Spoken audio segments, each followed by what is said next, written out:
Şimdi Batı felsefesinin en büyük isimlerinden birini Hippolu Agustinus'u düşünün. Ama onu bir aziz ya da bir bilgi olarak değil de zihni bir soruyla kasıp kavrulan çaresiz bir adam olarak hayal edin. İşte bu bölümde onu ve aslında hepimizi yıllardır meşgul eden o dev sorunun peşine düşüyoruz. Kötülük neden var? Evet, işte bu soru. Agustinus'un zihnini adeta bir mengene gibi sıkıştırmış, felsefede buna teodise diyoruz. Yani kötülük problemi. Ve inanın bu açmaz, onun bütün düşünce yolculuğunun tam da merkezinde yer alıyor. Şunu bir netleştirelim. Burada anlatacağımız kişi, o bildiğimiz Aziz Augustinus'tan önce, aklı inanılmaz parlak ama ruhu bir o kadar da huzursuz, arayış içindeki genç bir adam.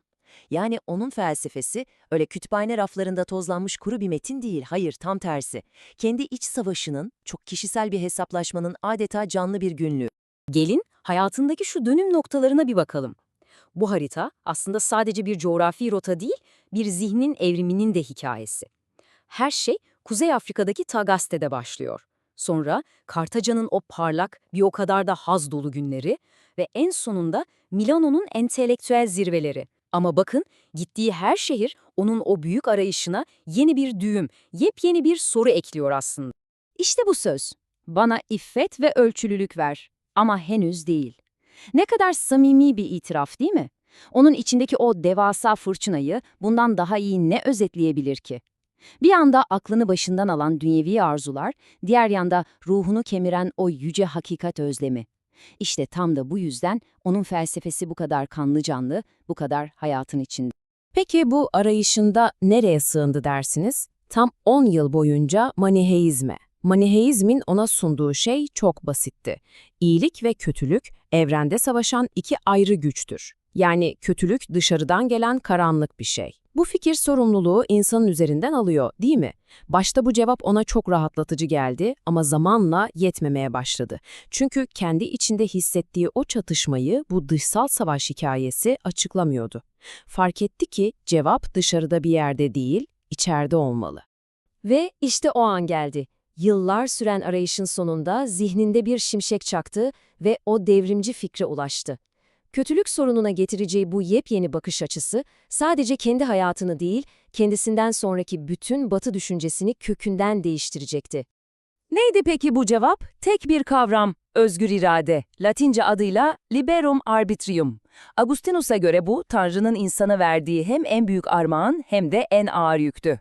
Bizi diğer canlılardan ayıran, bizi ahlaki birer varlık yapan şey tam olarak bu seçme kapasitemizdi. Ama altını çizelim, bu öyle rastgele bir seçme özgürlüğü değil. Bu iyiye yönelebilme potansiyelimiz. Şimdi bakın, iki görüş arasındaki fark gerçekten devrimsel. Maniheistler ne diyordu? Kötülük, evrende var olan somut dışsal bir güç. Agustinus ise tam tersini söylüyor. Diyor ki, hayır, kötülük var olan bir şey değildir. O bir yokluktur, bir seçimdir. İyiden yüz çevirme eylemidir. İşte bu fikirle birlikte sorumsuzluk, kozmik güçlerden alınıp, paldır doğrudan insanın omuzlarına bırakılıyor. Bu fikri daha iyi anlamak için kullandığı o meşhur benzetmeye bakalım. Diyor ki, kötülük karanlık gibidir. Şimdi düşünün, karanlığın kendisi diye bir şey var mı? Yok. Karanlık sadece ışığın yokluğudur. İşte kötülük de tam olarak böyle bir şey. İyiliğin eksikliği, iyiden uzaklaşma hali. Bu basit ama dahiyane fikirle Augustinus, o en başa döndüğümüz soruyu cevaplıyor. Mutlak iyi bir tanrı varken bu dünyada kötülük nasıl var olabilir? İşte böyle. Peki, tamam. Augustinus bu özgür irade fikrini buldu. Ama bu fikir onu nereye götürdü? Yani bu temel üzerine ne inşa etti? Gelin şimdi de onun en büyük eserlerine ve Batı düşüncesine bıraktığı o kalıcı mirasa bakalım. Karşımızda onun felsefi mimarisinin üç temel taşı duruyor. İtiraflar, o çok kişisel, samimi yolculuğunun bir dökümü, istencin özgür tercihi üzerine, o büyük teorisinin felsefi olarak kanıtlandığı yer ve Tanrı şehre, işte bu eserde de aynı teoriyi alıp bütün bir insanlık tarihine uyguluyor.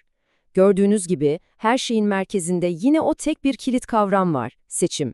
Onun etkisinin nerelere kadar uzandığını görmek gerçekten inanılmaz. Yani bugün bile konuştuğumuz asli günah kavramı ya da uluslararası ilişkilerde hala tartışılan haklı savaş teorisi, bütün bu devasa fikirlerin kökeni Augustinus'un o basit görünen irade ve seçim felsefesine dayanıyor. Kısacası Augustinus'un yaklaşık 1600 yıl önce bulduğu o cevaplar, Bugün bizim adalet, sorumluluk ve ahlak anlayışımızın adeta DNA'sını oluşturuyor.